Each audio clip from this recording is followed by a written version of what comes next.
apenas o som, então a palavra está certa. Aleluia. Então você está no lugar certo. Então você está na igreja. Aleluia. Então você está no corpo de Cristo. Então você é um privilegiado. Você está quieto porque você está parado porque Deus te escolheu, te chamou, te trouxe e está te revelando agora que você é um sortudo. Aleluia. Então essa vibração sonora, quando diz haja luz, haja separação entre luz e trevas, haja árvores, haja peixe, haja animais, então tudo foi criado pelaquela menor partícula. Deus usou a menor partícula, o som. Por que você tem que escolher esse tema? Foi som de adoradores. Como nasceu esse título? Som de adoradores. Isso é profecia, tá, irmãos? Isso é de Deus.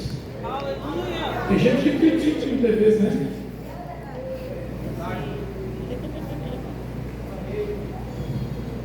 Tem gente que zomba muitas vezes do músico, do adorador.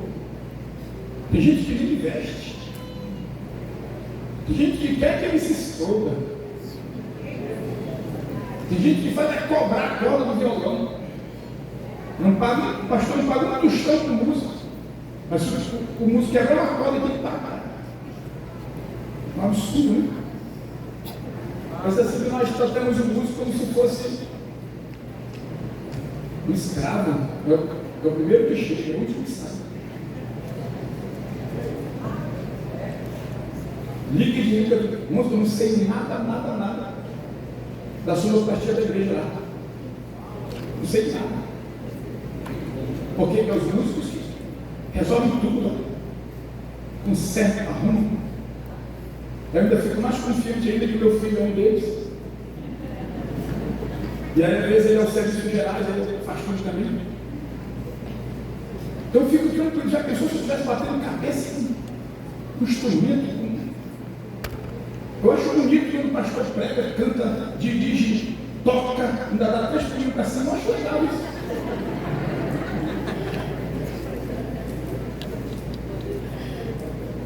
Mas o adorador, a pessoa que louva, que canta, que exalta o nome do Senhor, ele é alguém que Deus, quando chama, capacita, mas também cobra. E essa cobrança agora, nós vamos encontrar Deus fazendo a cobrança de Davi, fazendo a cobrança da igreja. Mas em meio dessa cobrança, nós vamos ver que o som estava presente no dia de Pentecostes. O som de um vento. Eu falei para você que a menor partícula, o som, é responsável pela criação do universo. Mas agora também essa menor partícula, ela vai entrar na criação da igreja. A igreja nasce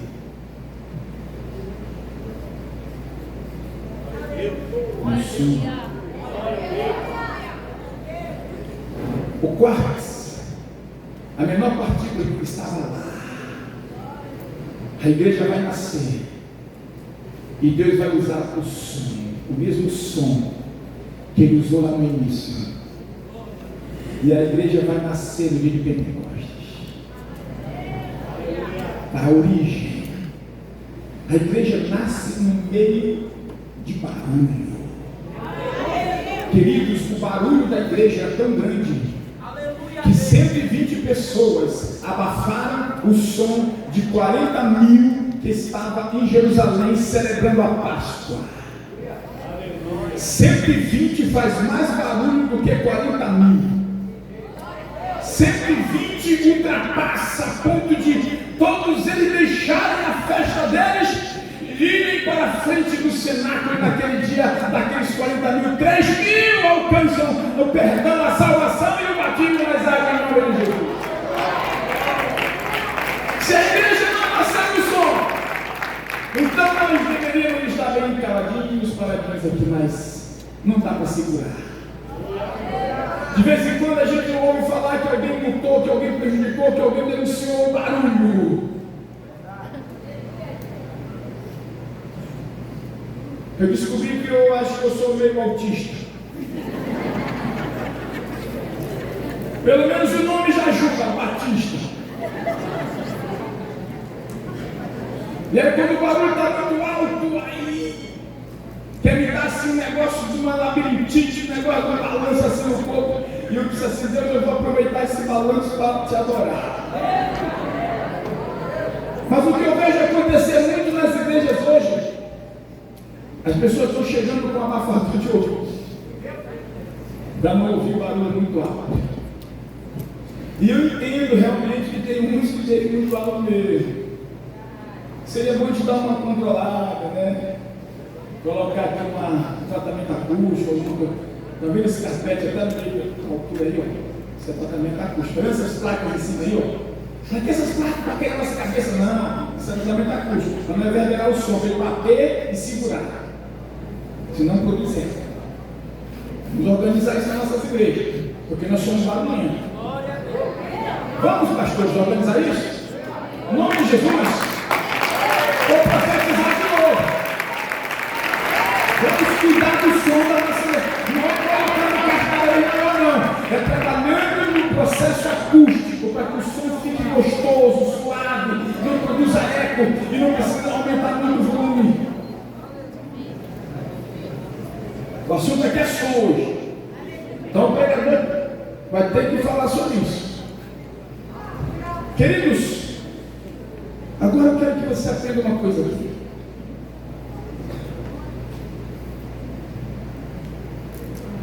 Está vendo isso? Eu emprestei, obrigado. Daqui a pouco eu tenho. Isso aqui é o pé e o suporte do Espírito. Já desmontei, comecei a dar para mim. É destruir o pedestal do homem. Se a igreja foi gerada no som, se Deus se agrada de som, de barulho, então vou te mostrar uma coisa. Você lembra quando o povo de Israel sai do Egito? Eles chegam na beira do Mar Vermelho, o mar fechado, inimigo atrás, se aproximando, anoiteceu. O inimigo montou seu acampamento que era para de manhã atacar, e aí de manhã ser uma calamidade de corpos de hebreus mortos na praia. Mas Deus ama o som. Vai descobrir um mistério agora, irmão. Deus manda Moisés ir para a beira do mar. Ele disse: levanta esse cajado que tu tem nas mãos. Vou já dar uma pista para vocês. A Bíblia diz que as águas batem palmas para adorar a Deus. Como é que você bate palma? É assim ou é assim? Presta atenção, olha o que aconteceu lá no Mar Vermelho. Moisés levanta esse cajado. Sabe o que Moisés era naquela hora? Um maestro. Glória a Deus. Aleluia. A Bíblia diz que as águas batem palma para adorar a Deus, para louvar a Deus. Moisés levanta esse cajado, que virou uma partitura. Uma batuta, desculpa, uma batuta. E quando Moisés levanta, agora baixa Moisés. As águas se abrem, as mãos da água se abrem. O povo passou. E depois a água fechou, bateu.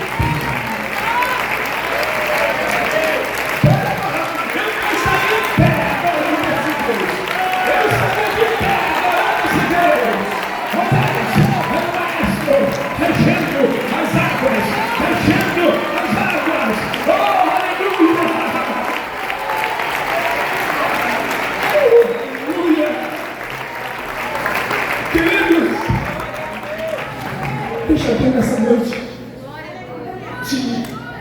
te animar, te encorajar, te levar a uma dimensão diferente, a uma fusão extraordinária, amém. E a água bate palma. E ela é o maestro, é o adorador. Aleluia, ele estava louvando a Deus. Agora eu vou te levar um pouquinho mais além. Aleluia.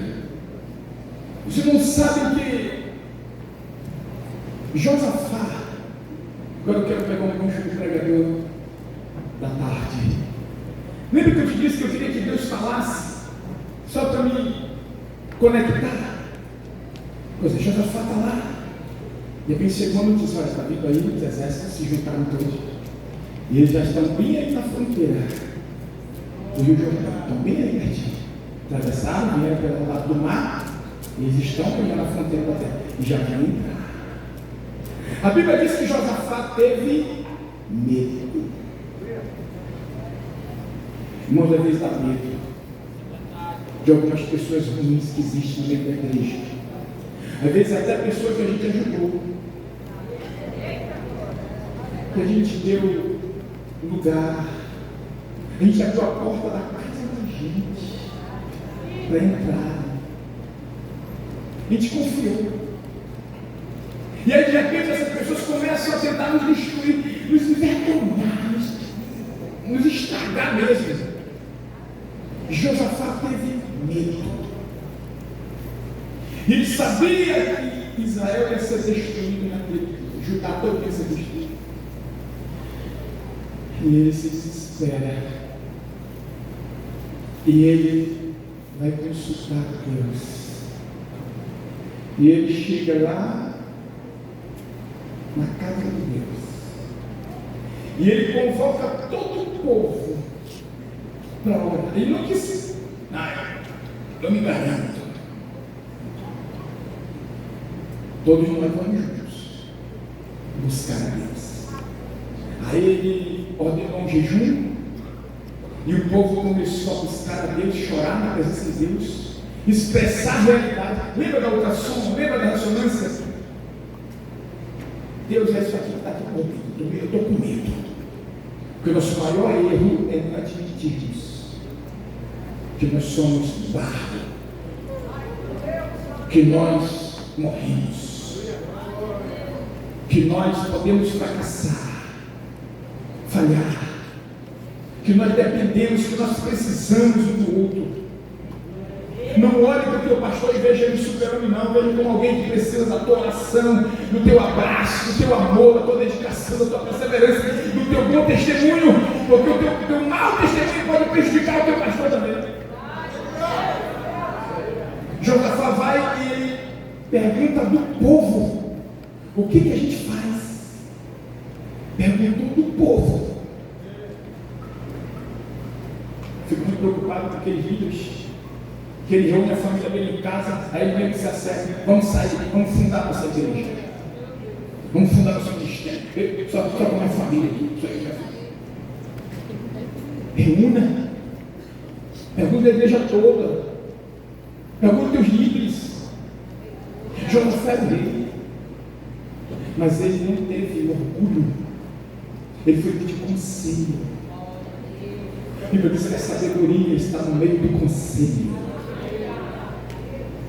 Seja humilde.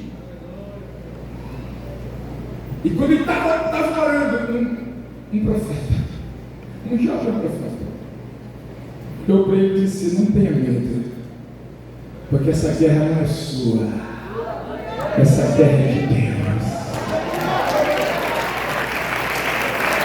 E a Bíblia diz que quando todos ouviram, o povo todo disse amém. Amém. Só que a gente pensa que o amém é assim seja, mas a tradução original do hebraico para o amém é: nisso eu me agarro. Se você perguntar para o judeu o que significa o amém? Ele disse: se você está no meio de um rio, você naufragou, seu barco afundou e vai passando alguma coisa, uma caixa de isopor, um tronco de madeira, o que você faz? A pessoa diz assim: eu me agarro. Pois a fé, o amém, o amém é nisso eu me agarro. Você sabe o que o povo estava dizendo quando disse amém? Aquele profeta acabou de falar: essa guerra não é de vocês, essa guerra é do Senhor. Aí disseram amém, estava dizendo: eu me agarro a essa palavra. Aleluia. Eu me agarro a essa palavra. Aleluia.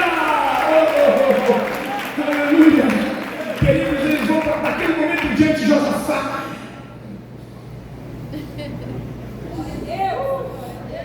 Do fogo. Eu preguei uma mensagem lá em Manacapuru sobre o bêbado. Eu disse que havia um desenho há muitos anos atrás do gato e do rato. A vida do gato era perseguir aquele rato. Não digo o nome dele, não. Não vou dizer que você era viciado no desenho. E numa das cenas, o dono da casa, que nunca apareceu o rosto, deixou cair um vidro de uísque na porta da toca do rato. E o rato já havia escondido naquela toca com medo do gato. E o rato sentiu aquele cheiro, saiu na toca, tinha aquele líquido lá. Ele provou, olha, gostoso. Começou e lambeu. Daqui a pouco, o rato fica: cadê o gato?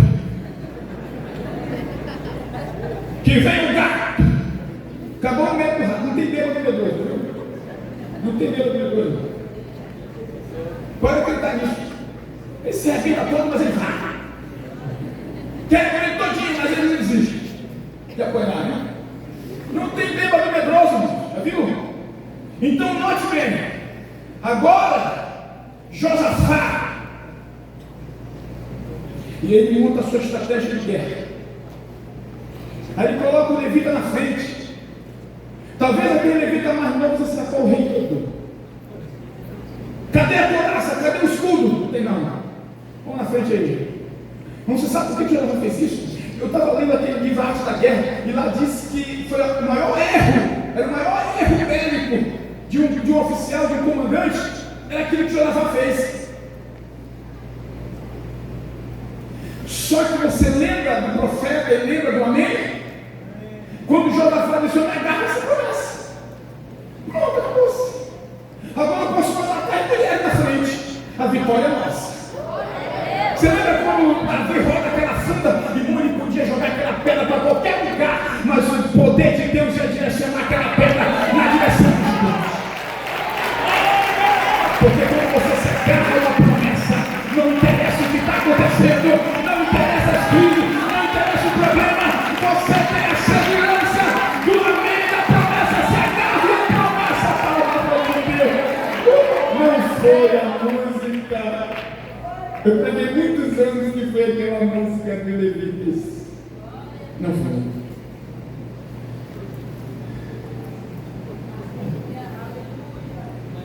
Foi a obediência. Eu me agarro a isso. Eu acredito nisso. Eu vou obedecer isso.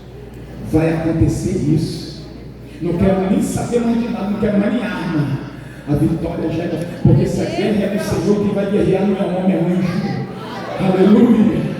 Agora não precisa mais de nenhum artifício humano. Então vai na frente de Levita, só com o instrumento mesmo, não tem problema, porque Deus já prometeu e Deus não falha. Josafá sabia que Deus é um Deus que não quer nem tratado, nem aliança, nem promessa. Oh, aleluia. Quem veio no Monte Carmelo? Olha o que ele faz ali. Ele pega o fogo, ele pega o incenso ali é o animal. Ele manda molhar e ele ora uma oração rápida. E o fogo desce. Foi um sacrifício? Foi a forma? Não, foi a obediência. Porque ele disse assim: eu vou fazer tudo da maneira como Deus me mudou. Aleluia. Eu não preciso pregar bem, eu só preciso ser obediente. Eu não preciso só cantar bonito, eu preciso cantar bonito, mas eu não preciso só cantar bonito, eu preciso ter obediência. Eu não preciso só ter um templo, uma congregação cheia de pessoas, eu só preciso ser obediente. Aleluia. Quem ganhou aquela batalha foi a obediência de Josafá. Quem ganhou aquela batalha lá em cima do Monte Carmelo foi a obediência de Elias. Às vezes a gente faz sucesso, a gente, meu Deus do céu, fica famoso, mas aí quando vai ver lá por trás, uma vergonha isso, mas um pastor lá em Ucará, vocês viram na notícia, foi visitar o presídio, reuniu um monte de irmãos, vamos visitar o presídio lá, o pobre dos presos que estão lá precisando da nossa assistência. Quando chega no portal da delegacia, tinha que preencher o documento, quando preencheu o documento, prende o pastor, abre ele. Não pagava pensão alimentícia, não sei quantos anos.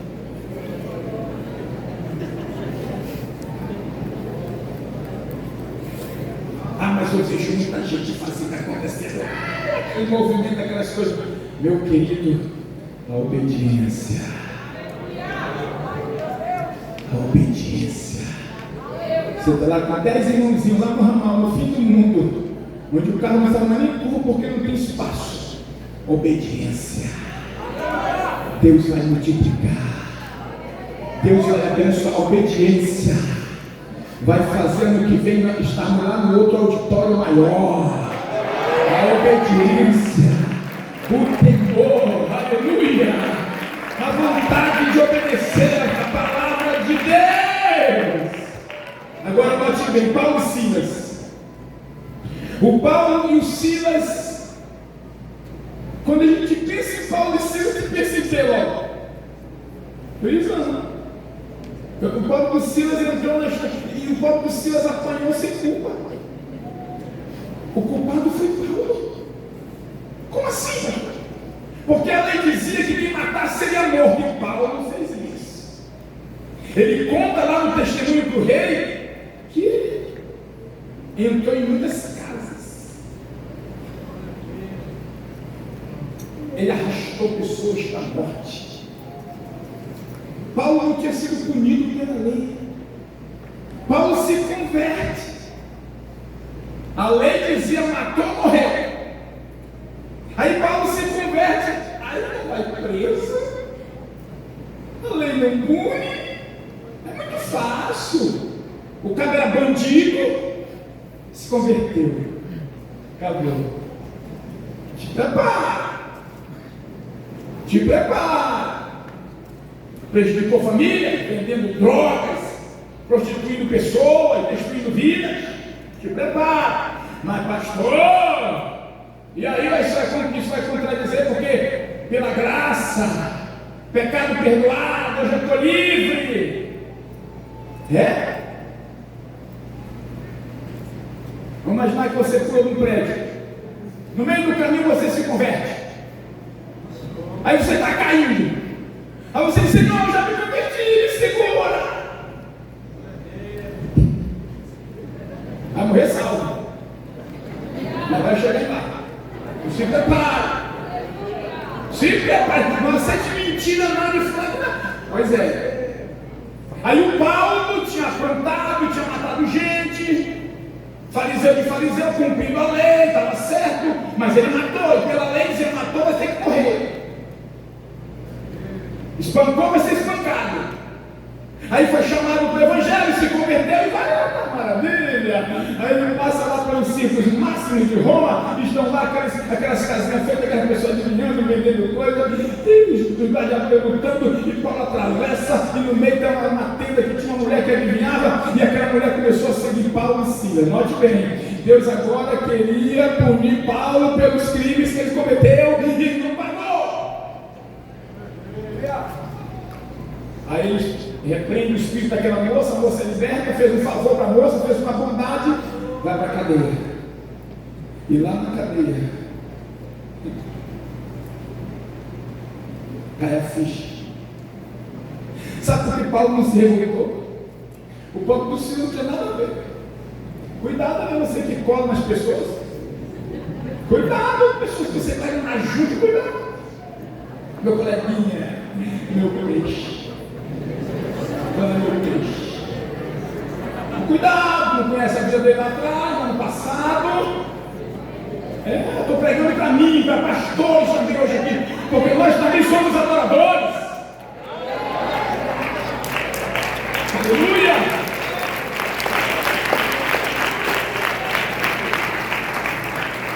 Acorrentado, preso, meia-noite. Paulo caiu na real.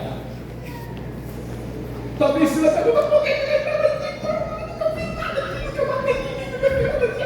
O que está acontecendo? Paulo aqui preso. E Paulo está pensando. Aí ele lembra. Ele era fariseu. Ele conhecia a lei. Dente por dente, olho por olho. Aí talvez ele olha para Silas e diz assim: Silas, não sabe de nada. Silas, eu sei porque nós estamos aqui. Sabe por que Paulo cantou, irmãos? Porque ele estava consciente. Porque quando a pessoa sabe que está certo, ele fez o favor, ajuda ou não ajudou? Agora eu ajudo e vou preso? É tipo a lepra de antigamente. Todas as doenças chegam lá dentro do médico, no hospital, a lepra pegava pedrada. O leproso, em vez de ser tratado, pegava pedrada. Tinha umas coisas assim estranhas. Aí Paulo está lá. Olha para si, eu já sei que estamos aqui. Eu estou aqui. Você está aqui, acompanhou. Bora cantar, Silas. Ou seja, você só canta quando você está em paz com você mesmo. Eu nunca vi ninguém cantando com raiva.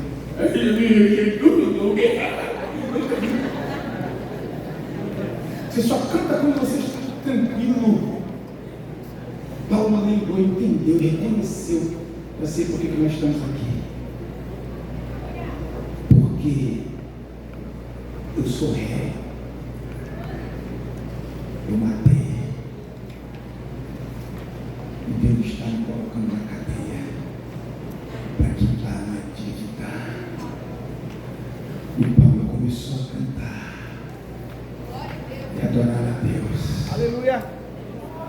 Consciente, reconhecendo que ele foi desobediente lá no passado e agora ele estava vivendo a obediência da vontade de Deus. Não foi o louvor de Paulo e Silas. Alguns tentam inventar uma melodia, uma música, para dizer que Paulo estava cantando esse hino aqui, ó.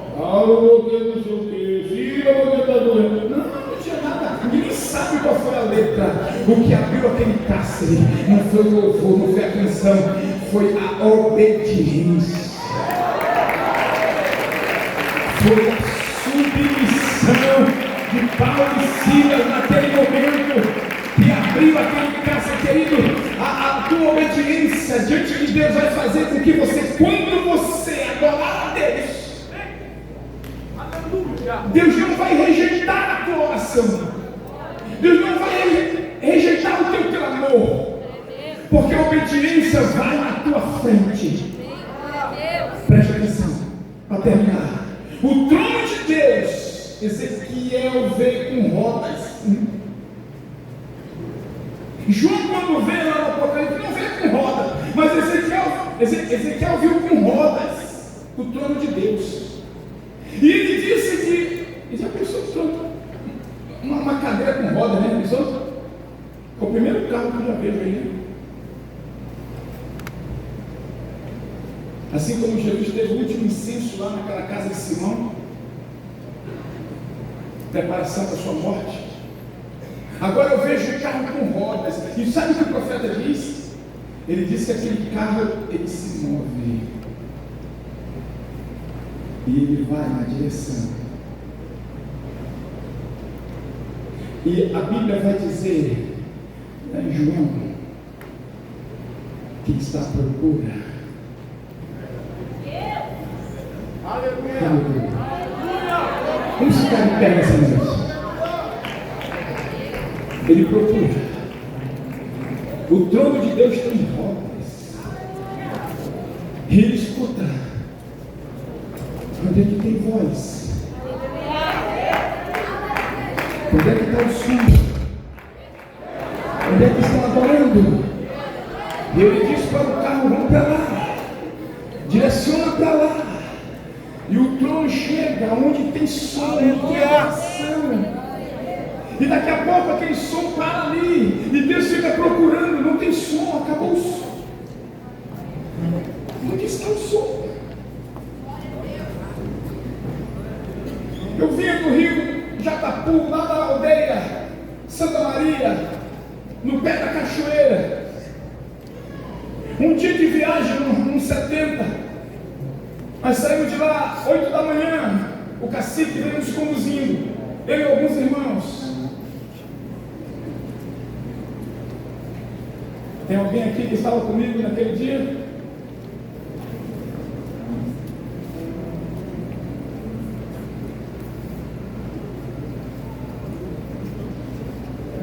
Nós éramos umas 6 pessoas.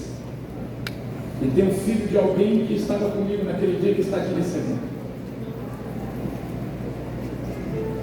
Quando foi 6 horas da tarde, o nevoeiro nos apanhou no meio do rio Atumã.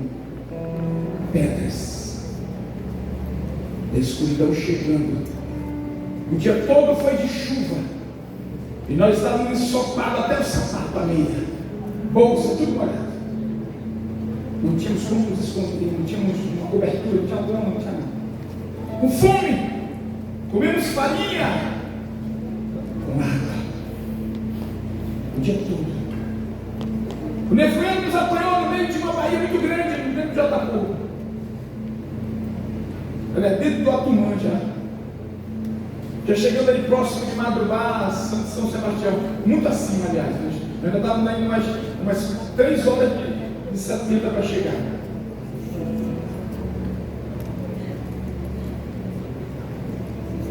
E nós nos perdemos no meio do nevoeiro.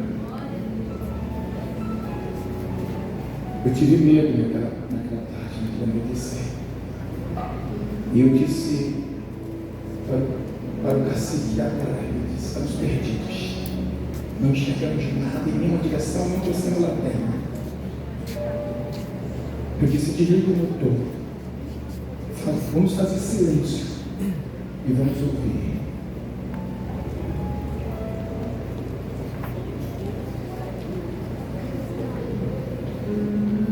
Quando eu era jovem, eu aprendi como é que a gente se encontra quando a gente está perdido na mata. A gente quer descobrir para que lado está o rio. A gente molha o dedo, ou então mete na boca, molha o dedo na boca e levanta. Fecha os olhos e sente. O lado de esfriar é de lá que o vento está vindo. E de dia, o vento sempre sopra do rio para a terra. De noite, ele sempre sopra da terra do rio. De dia as ondas vêm para a praia, mas de noite elas vão.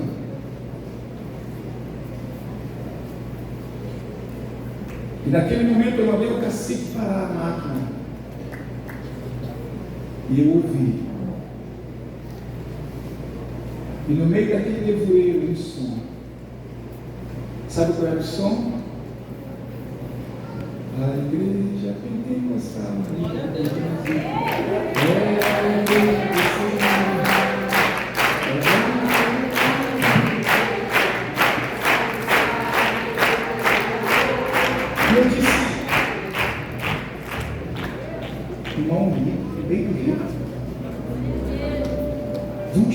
direção do som. Bem devagar. Não acelera, que é para a gente continuar ouvindo.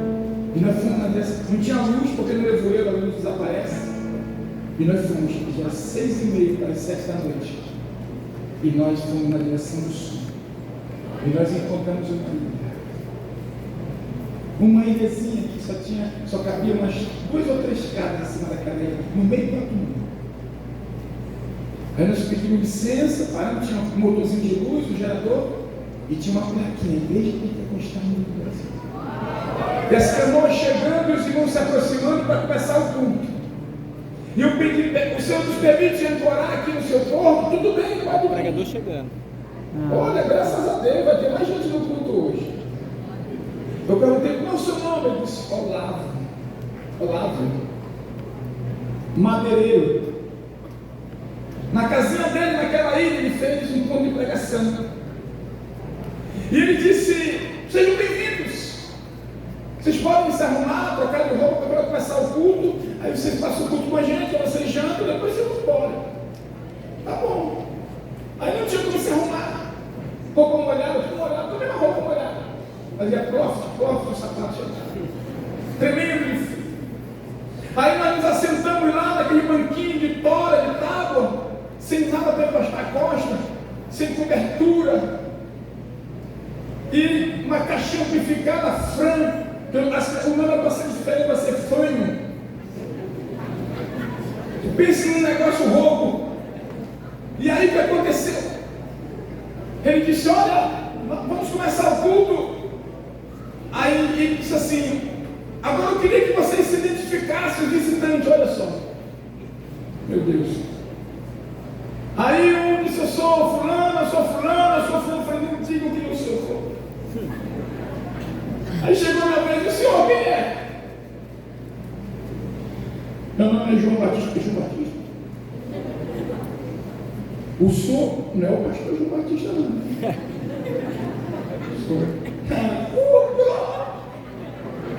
Já temos um pregador.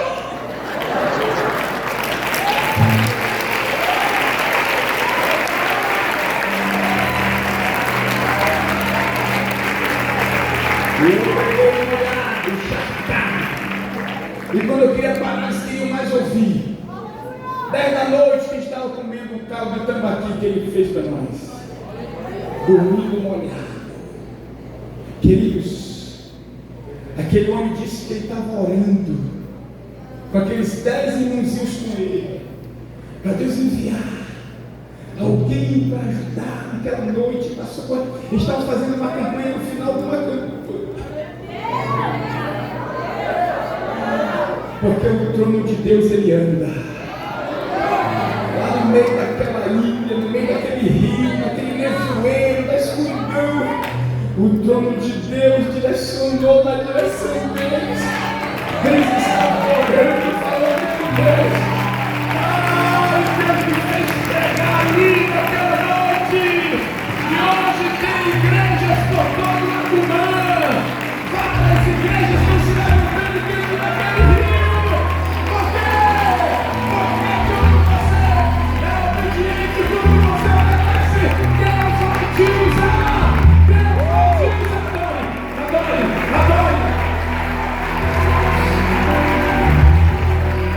Vamos adorar nessa noite.